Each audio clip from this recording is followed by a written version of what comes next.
أعوذ بالله من الشيطان الرجيم بسم الله الرحمن الرحيم قال الله تبارك وتعالى في القرآن المجيد والفرقان الحميد وعلم آدم الأسماء كلها ثم عرضهم على الملائكة فقال أنبئوني بأسماء هؤلاء إن كنتم صادقين صدق الله العظيم وصدق رسوله النبي الكريم الأمين ونحن على ذلك لمن الشاهدين والشاكرين والحمد لله رب العالمين قال رسول الله صلى الله عليه وسلم اطلبوا العلم من المهد إلى اللحد أو كما قال. حمد و ثنا کے بعد لائق صد احترام سامعین ذی وقار بالخصوص میزبانان محفل ہمارے ڈاکٹر اسلم بھائی اور ان کے صاحبزادگان کے جو ایک تس کو احتشام کے ساتھ ماہانہ 11ویں شریف منعقد کرتے ہیں. خالق کریم جل وعلا ان کے رزق میں، عمل میں، کاروبار میں، دسترخوان میں بھرپور برکتیں عطا فرمائے. اللہ تعالی ہمیں بھی یہ سعادتیں حاصل کرنے کی توفیق عطا فرمائے.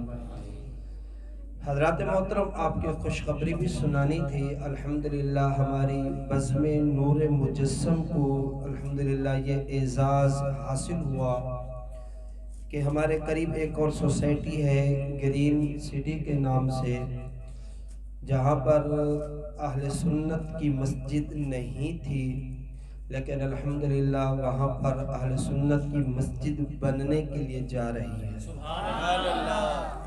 اور اس میں انہوں نے باقاعدہ ہمارے گوہر گرین سٹی کے اندر جو ایکٹیویٹیز ہیں ان کو دیکھا اور ان کو سراہا، اور انہوں نے یہ ریکویسٹ کی کہ ہم چاہتے ہیں کہ آپ کی بزم ہماری سوسائٹی کے اندر آ کر کوئی ایک آدھ محفل کرے، آغاز کرے، ابتدا کرے، تاکہ بعد میں ہم اسی سلسلے کو جاری و ساری رکھیں. تو اس اعتبار سے صاحب زیدہ یہ آپ کی بزم کی نیک نامی ہے. آپ لوگ جو اوائل سے ابتدا سے ہمارے ساتھ جڑے ہوئے ہیں وہ لوگ قابل تحسین ہیں کہ اللہ تبارک و تعالی نے گویا ان کی ان کاوشوں کو قبول فرمایا.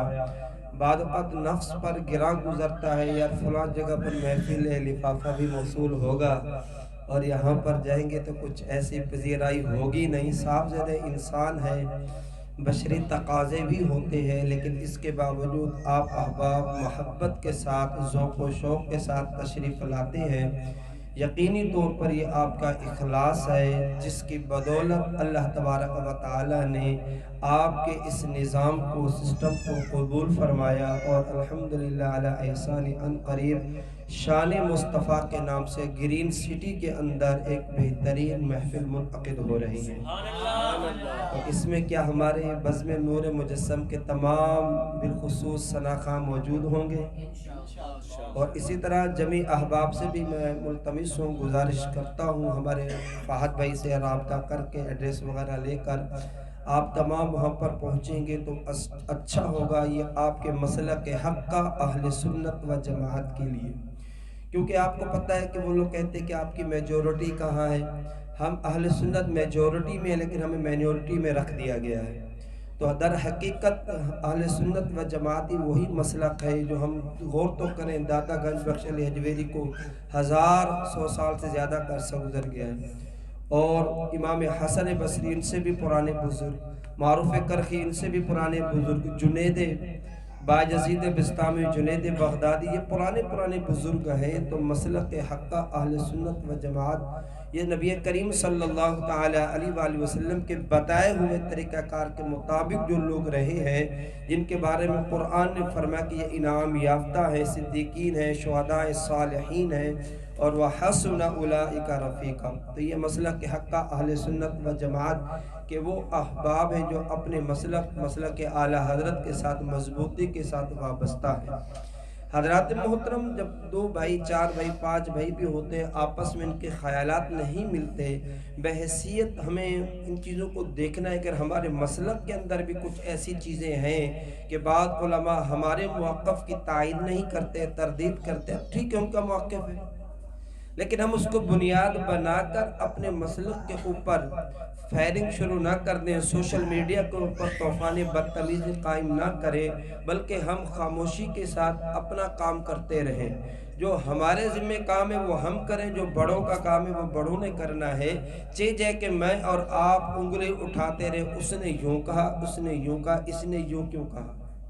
میرا اور آپ کا اس سے کوئی تعلق نہیں ہے۔ میں اپنے آپ کو ابھی ظاہری طور پر سچا سچا مسلمان نہیں بنا سکا، میں ابھی تک اپنے چہرے کو سنت رسول سے نہیں سجا سکا، میں ابھی تک اپنی گفتار کو، کلام کو، افعال کو میں سنت رسول کے آئینے میں ڈال نہیں سکا۔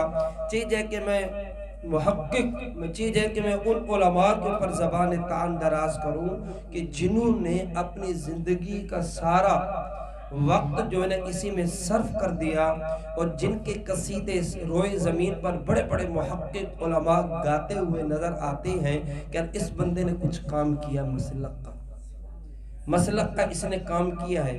اب کسی نے تھوڑی سی کوئی پھل جھڑی چھوڑی اور ہم فوراً اسی کی طرف ہو جاتے ہیں، یار یہ کیا ہو گیا؟ نہیں، جب ایک نظام آپ کا موجود ہے، آپ کو اپنے نظام پر اعتماد ہونا چاہیے۔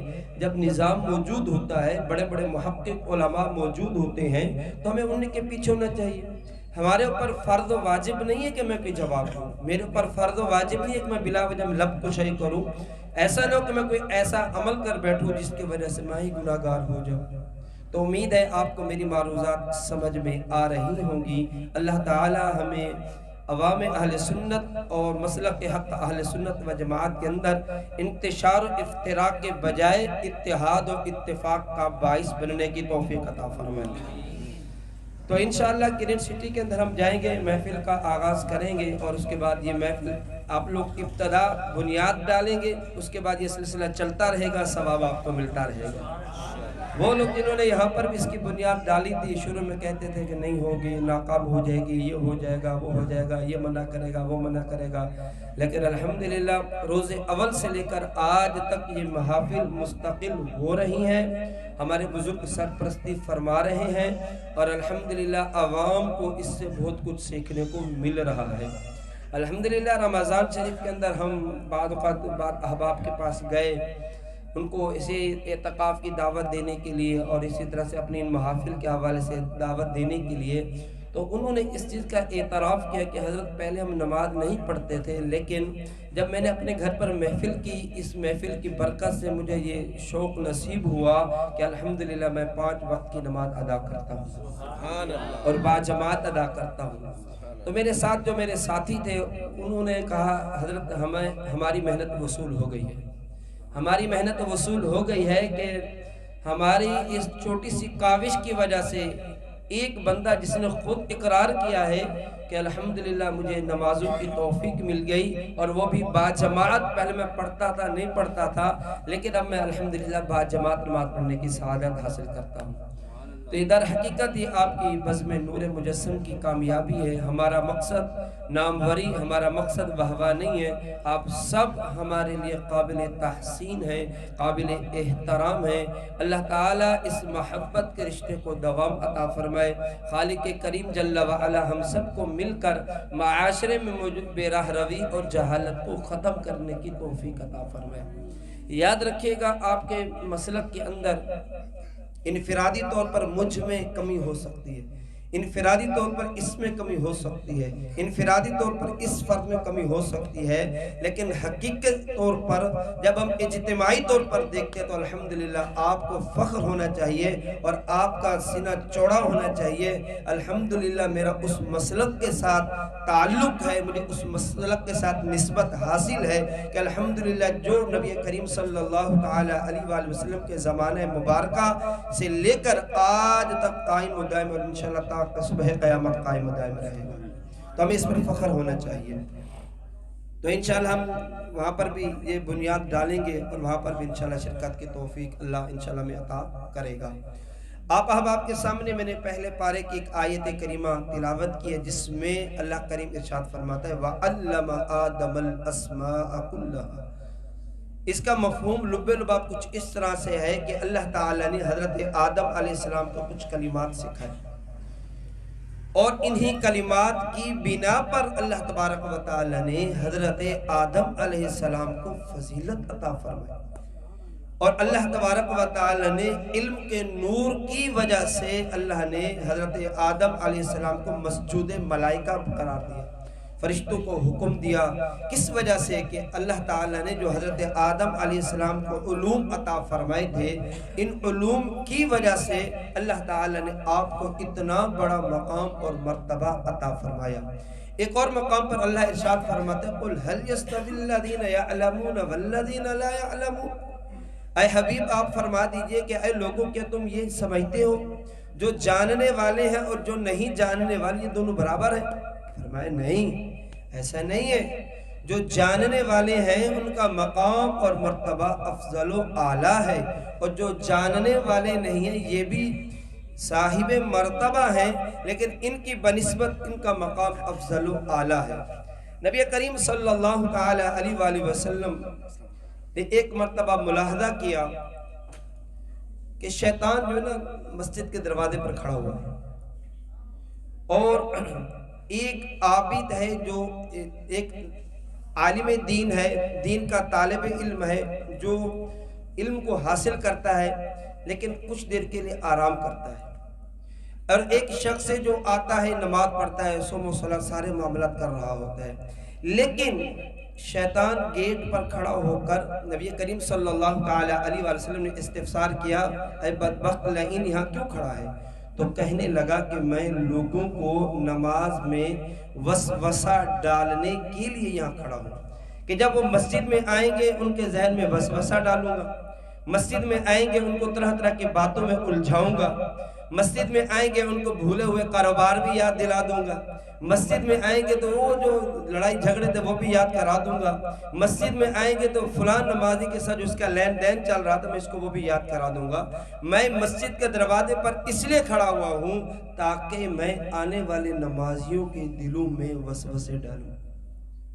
تو پوچھا گیا یہ جو شخص سو رہا ہے اس کے بارے میں کیا خیال ہے؟ وہ کہنے لگا کہ مجھے ان لوگوں کی بنسبت اس سے زیادہ خطرہ ہے، کیونکہ ایک عابد جو اللہ کی عبادت کرتا ہے ہو سکتا ہے یہ عبادت تو کر رہا ہے بغیر علم کے کر رہا، اور اس میں غلطی کوتاہی یقیناً سرزد ہو سکتی ہے، لیکن جو عالم ہے کہ جس نے علم کو حاصل کیا اور باعمل عالم ہے اس پر عمل بھی کیا، ایسا نہیں کوئی عالم تو بن گیا لیکن اگر عمل نہیں ہے۔ علم ایک وصف ہے، علم ایک صفت ہے، عالم در حقیقت اسی وقت ہی عالم کہلاتا ہے جب اس کے اندر علم ہو بھی صحیح۔ بھائی قاتل، اس کو قاتل کیوں کہا جاتا ہے؟ اس نے قتل کیا ہے، اور اسی طرح سے ظالم، اس کو ظالم کیوں کہا جا رہا ہے؟ اس میں فاعل کا صیغہ، اس وجہ سے کہ اس نے ظلم کیا ہے۔ اسی طرح عالم کہلوانا تو آسان ہے لیکن اگر اس کے اندر وصف علم موجود ہی نہیں ہے در حقیقت یہ عالم کہلانے کے قابل بھی نہیں۔ تو عالم باعمل جو قرآن کو پڑھتا ہو، اس کو پتہ بھی ہو، رموز و اوقاف کے بارے میں معلوم ہو، احادیث کے بارے میں معلوم ہو، باقاعدہ اساتذہ کے سامنے زانوِ تلمس طے کیے ہوں، اور اس کے بعد خود مطالعہ کرتا رہا ہو، بتدریج اللہ تبارک و تعالی علمی فقاہت عطا کرتا رہتا ہے اور اس کے علم کو زنگ نہیں لگتا۔ وہ علم کے جس کو دینا ترک کر دیا جائے وہ اس علم کو زنگ لگ جاتا ہے۔ جیسے پرانے کنویں ہوتے نا، پرانے آب زمزم کو دیکھیں کب سے ہے، اور تحقیق کی گئی ہے کہ اس کے پانی میں مزید اضافہ ہی ہو رہا ہے، جتنا نکالا جاتا ہے اتنا اس کے اندر اضافہ ہو جاتا ہے، اور وہ کنویں کے جن کا پانی استعمال میں نہیں لایا جاتا ایک وقت ایسا آتا ہے کہ ان کا پانی آنا موقوف ہو جاتا ہے، ختم ہو جاتا ہے، بند ہو جاتے ہیں۔ تو وہ علم کے جس سے آپ لوگوں کو نفع دیتے رہتے ہیں، لوگوں کو سکھاتے رہتے ہیں، کچھ نہ کچھ نئی نئی ایکٹیویٹیز کرتے رہتے ہیں، اس سے اس عالم دین کا علم بھی تر و تازہ رہتا ہے۔ اللہ کے حبیب فرماتے ہیں کہ یہ جو علماء ہیں یہ انبیاء کے ورثاء ہیں، علماء انبیاء کے ورثاء ہیں۔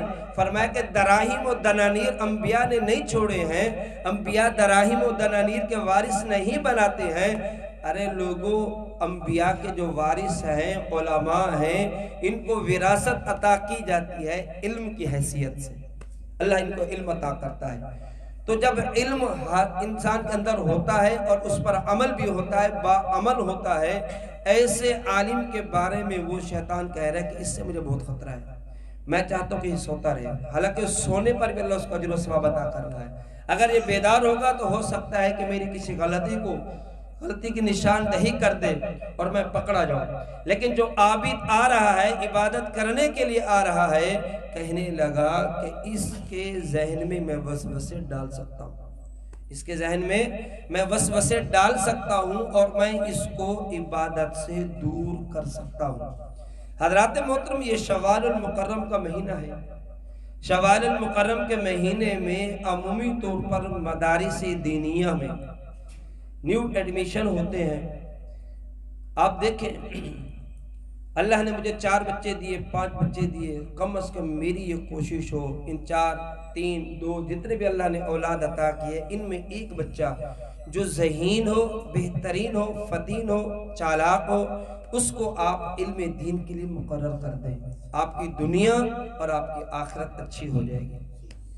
آپ اپنی اولاد میں سے کسی ایک بچے کو درس نظامی کے لیے، کسی کو حافظ قرآن کے لیے مقرر کریں، کیونکہ اللہ کے حبیب نے عالم دین کی فضیلت بیان فرمایا کہ عالم کی فضیلت اے لوگوں ایسی ہے جیسے چاند کی مثال ستاروں کے اوپر ہے، اور فرمایا کہ عالم کی فضیلت ایسی ہے کہ جیسی میری فضیلت تم میں سے کسی کے ادنا کے اوپر ہے۔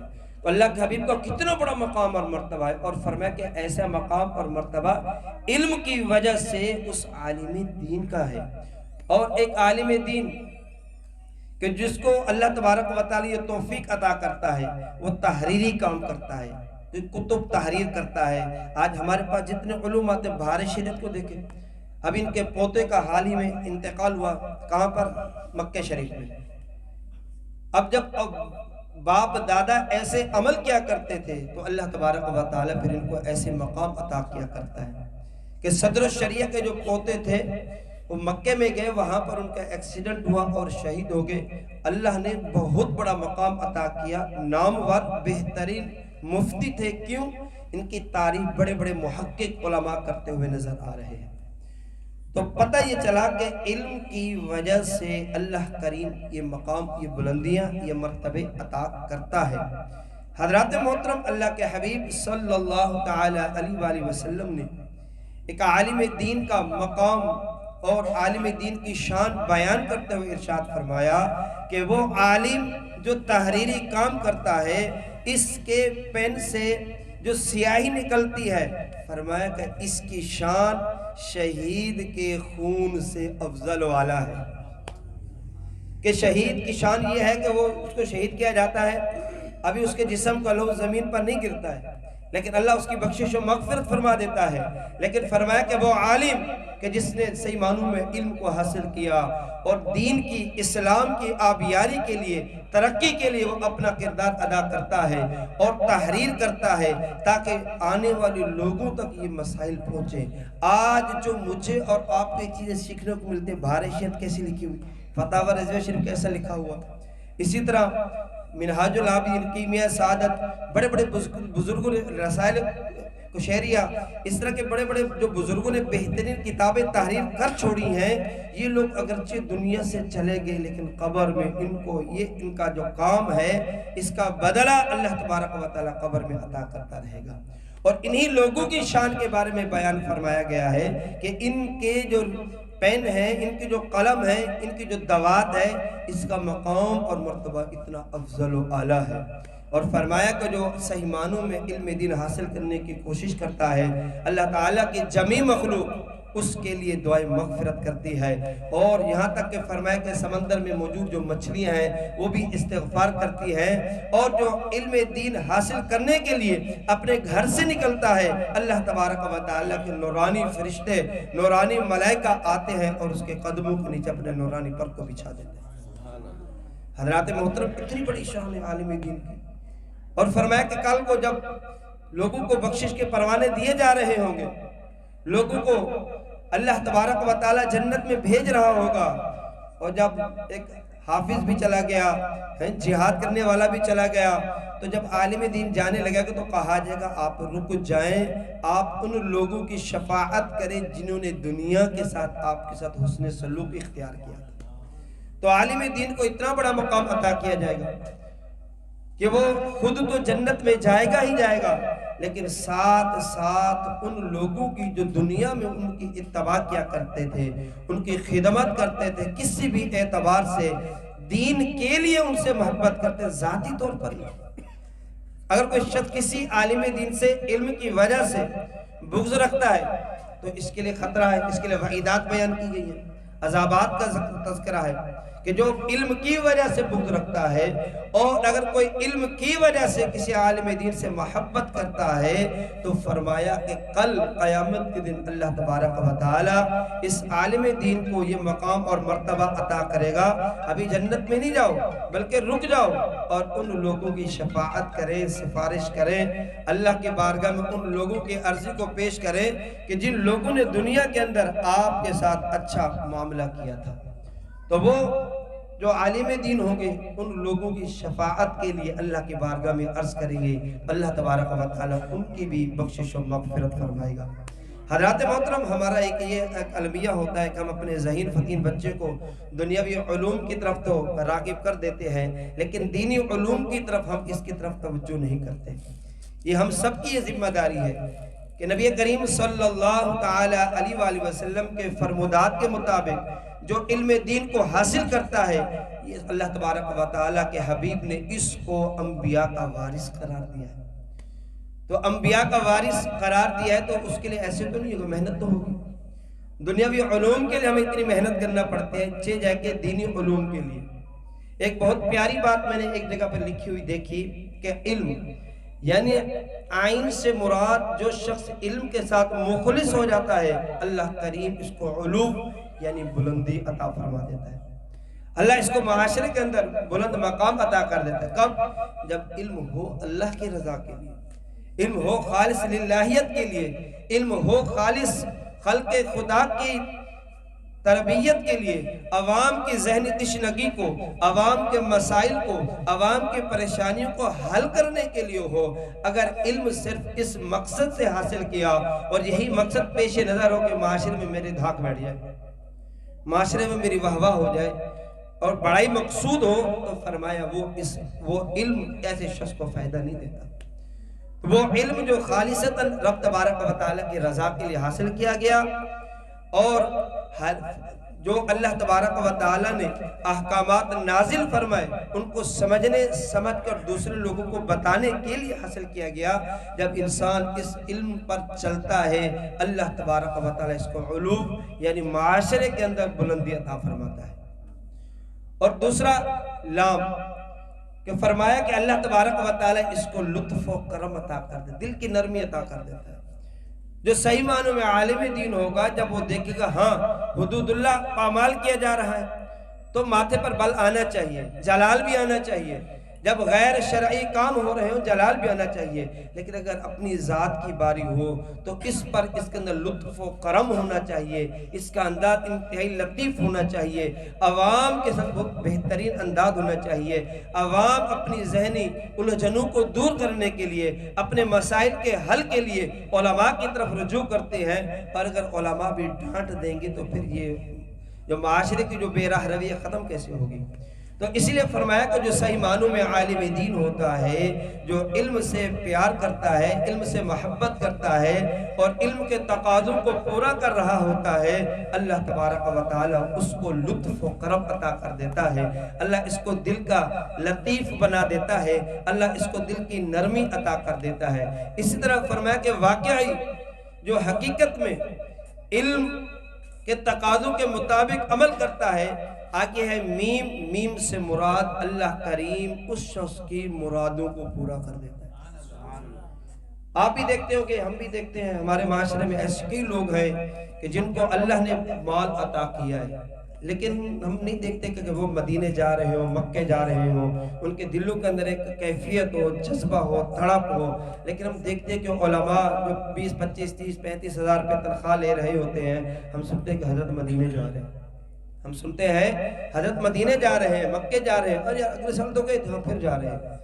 تو کیا ہے کہ دل کے اندر ایک تڑپ تھی، مراد تھی، اللہ کی بارگاہ میں عرضی پیش کر دیا کرتے ہیں. تو اللہ تبارک و تعالی اس عالم دین کی جو صحیح معنوں میں عالم دین ہے، اللہ اس کی مراد کو پورا کر دیتا ہے. حضرات محترم، ضرورت اس عمل کی ہے کہ ہم اس کی طرف آنے والے بنے. تو یہ شوال المکرم کا مہینہ ہے. اس مہینے میں اداروں کے اندر داخلے ہو رہے ہیں، اور بعض ادارے تو ایسے ہیں جیسے کنز المدارس بورڈ سے جو ملحق ہیں، ان کو دینی علوم کے ساتھ ساتھ دنیاوی علوم بھی دیے جاتے ہیں. اور ایسا نہیں کہ ہمارے بچے کوئی احساس کمتری میں مبتلا ہو یا دنیاوی طور پر میں پیچھے رہ جاؤں. نہیں، ایسا نہیں ہے. دینی طور پر بھی اور دنیاوی طور پر بھی الحمدللہ بہترین انداز میں بہترین حسین امتزاج کو بنایا گیا ہے، تاکہ بچے کسی بھی طرح سے احساس کمتری میں مبتلا نہ ہوں. ان کے پاس دینی علوم بھی ہوں اور دنیاوی علوم بھی ہوں. تو میں آپ تمام سے یہی، اتنے اپنے فضائل سنے ہیں، عالم دین کی شان سنی ہے. عالم دین اپنے خاندان کے وہ لوگ کہ جن پر جہنم واجب ہو چکے تھے گناہوں کی وجہ سے، اللہ تبارک و تعالی اس عالم دین کی برکت سے اس کی شفاعت کو قبول فرمائے گا، داخل جنت فرمائے گا. تو خدا را صرف دنیا کی طرف ہم نہ دیکھیں. چند روزہ زندگی ہے. ہمارے بزرگ بیٹھے، ان سے پوچھیں، یہ بولیں کہ کل کی بات ہے، ہم بچے تیاری اس عمر پر پہنچ گئے. تو وقت تیزی سے گزر رہا ہے.